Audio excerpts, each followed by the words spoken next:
What's happening, nerds?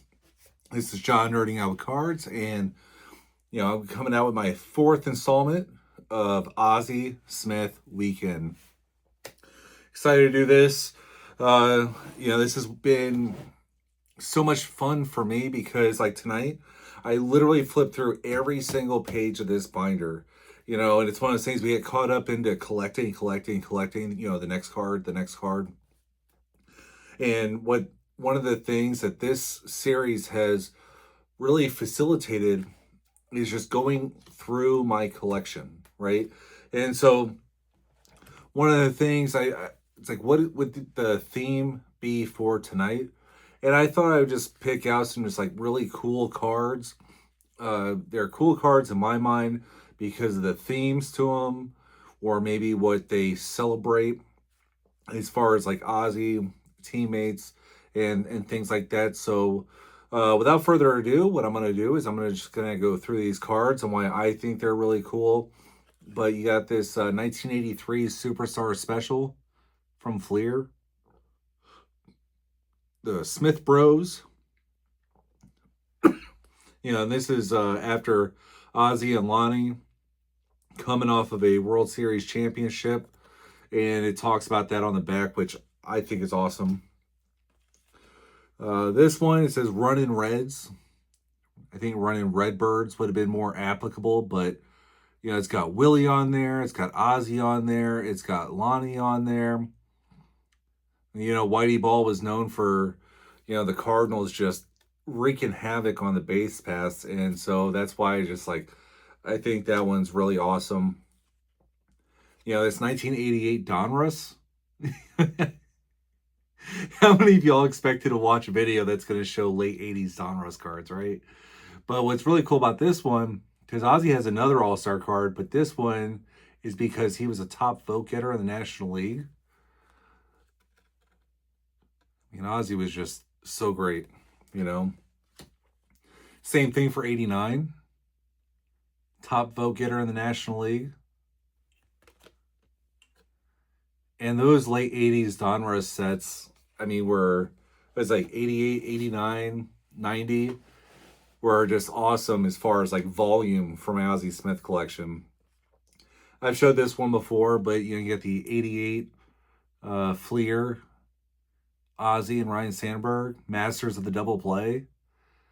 I absolutely love that, because what was Ozzy known for? His defense, right? Turning double plays and everything.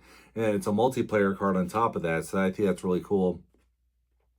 This card cracks me up, right? And it's one of those things, I've heard the story before, but, Royce Clayton, his idol growing up was Ozzie Smith. And it's one of those things like never meet your heroes kind of thing in his case. But I don't think it was anything personal with Royce. It was, Ozzy and Tony, which, my Tony La Russa video, I talked about it a little bit, but that's 1996 is why this card cracks me up. We got this Pinnacle Idols.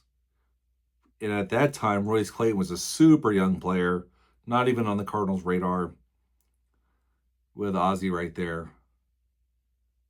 But yeah, on the back, it talks about how Royce Clayton idolized Ozzie Smith.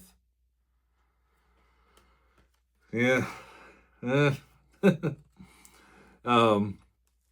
So this is the only like gold glove card in Ozzie Smith's career. In 1992 Fleer Ultra. Also happens to be the last year that Ozzy won the gold glove. After, winning it the entire decade of the 80s. So I think that one's really neat.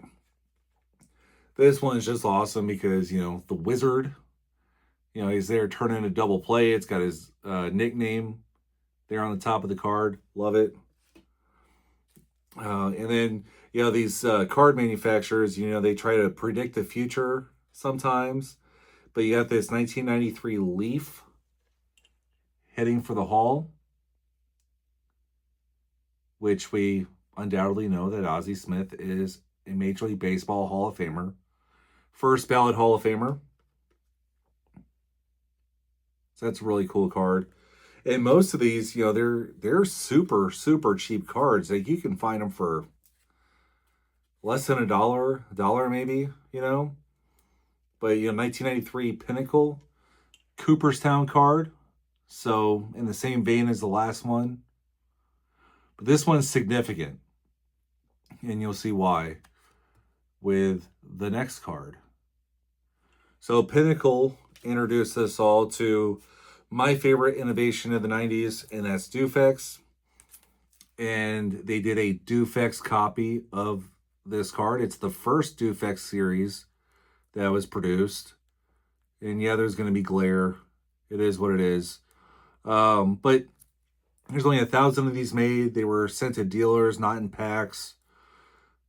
And I can't believe I own this card. It's a very significant card in my collection. So that's really cool. Going back to more theme kind of things, but 93 Ultra did a Top Glove card. Not so much a Gold Glove card, but just, in recognition of his defense along with others that were in this set. But I think it's really cool. And we get into a couple really fun ones.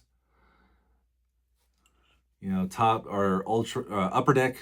It was like a kid's set. But the Wizard. And in all honesty, like this card and the next card, which is the Fleer Provisions 94. I think this was coming kind of blurry, but anyway. If I got to meet Ozzie Smith again, these are two of the three cards I would consider getting autographed just because they're so fun. They're so cool. They're so Ozzie. You know what I mean? So I just think this stuff is awesome. Like the stuff they came up with in the 90s is flat out great. I'm going to show these two together, but you got the Stadium Club Ringleaders. I think this is from 94. 95 Stadium Club. So you got the base copy, and then you got the members only copy. But it's really kind of cool. It talks about all of his rings and stuff, All-Star, World Series, and everything on the back. So I think those are pretty sweet. This is the only Playing Days card that references the trade that brought him to St. Louis. There was one that came in the 2001 top set, but that's a post-Playing Days card, so that's why I don't have it anymore. But, steal of a deal. And it certainly was, although Gary Templeton had some significant moments as a Cardinal, and then went on to become a fan favorite in San Diego. And I believe he's a member of their Hall of Fame as well. So, while Gary Templeton did not become a Hall of Famer like Ozzie did, he still went on to have a productive career. But it's still a tremendous trade in Cardinals history. And then the last two I'm going to show them together. But what makes these ones really cool is they came out in 1996. So Ozzie Smith's last season. But you got the Fleer Ultra Call to the Hall. So similar to those 93 cards. And you got the regular one. You got the gold medallion. Call to the Hall. Which I think is awesome. Like I said, obviously he's a Hall of Famer. And the imagery on these is similar to early days Bowmans and stuff, where it's more like artwork compared to a picture. And what's really neat about that one is on this 1996 Beckett, that's the card that's on the cover.